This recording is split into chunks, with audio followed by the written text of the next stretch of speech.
Hello everyone, my name is Herta Kangpeying, and today we would be talking about approach to hemoptysis, which is one of the clinical cases that we can encounter at a NAC OSCE station. And so without wasting much time, let's take a case scenario and try to address this. So our scenario reads: you are asked to see a 40-year-old male in the emergency room who has had 2 episodes of coughing up blood. Take a directed history to assess his condition. So, in this scenario, we identify this to be a history-taking station, and therefore we have 8 minutes to take a history and answer follow-up questions if there are any.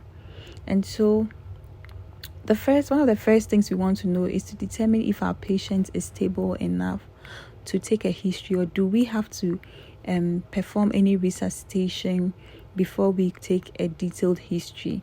And so asking for your patient's vitals is very important. If the patient is stable, then we can go on to take a history. In taking our history, we want to earlier on in the history distinguish between a respiratory tract and a GIT tract bleed. And so asking important questions like whether the patient had a cough prior to the onset of bleeding, or whether the patient vomited prior to the onset of bleeding are important, and would direct our history earlier on and narrow down our differential diagnosis as well. Also, asking about the volume of bleed would give us a good idea of the volume status and the need for resuscitation in the patient.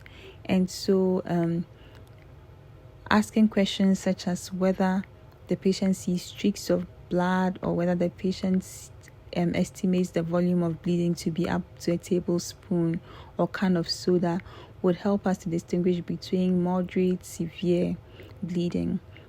Also, asking if the patient is bleeding elsewhere is very important. This is because this gives us a picture of a systemic cause of the disease rather than a localized cause of the disease. And also asking about recent, if this is a new symptom or if this is a chronic symptom, will help us to distinguish between acute or a chronic illness.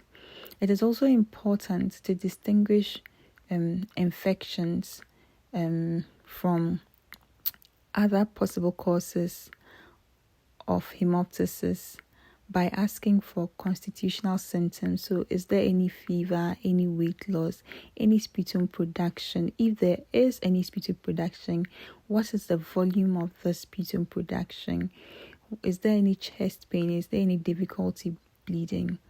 And it's also important to bear in mind that pulmonary embolism is a life-threatening emergency, and so it is important to rule out this earlier on in our history. And so asking about any risk of venous thromboembolism, any past history of it, any use of oral contraceptive if it's a female, is very important.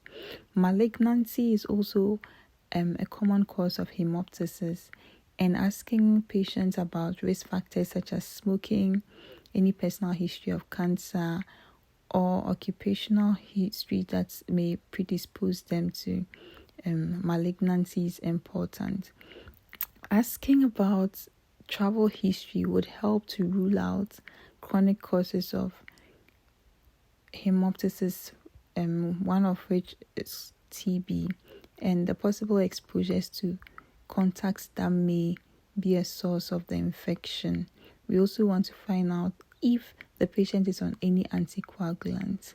So after taking the history based on our findings, we would be able to tailor our differential diagnosis to come up with an accurate diagnosis. But in this case, our differential diagnosis for a respiratory tract infection, once we've confirmed that this is indeed hemoptysis, would be a bronchitis, a pneumonia, a pulmonary embolism.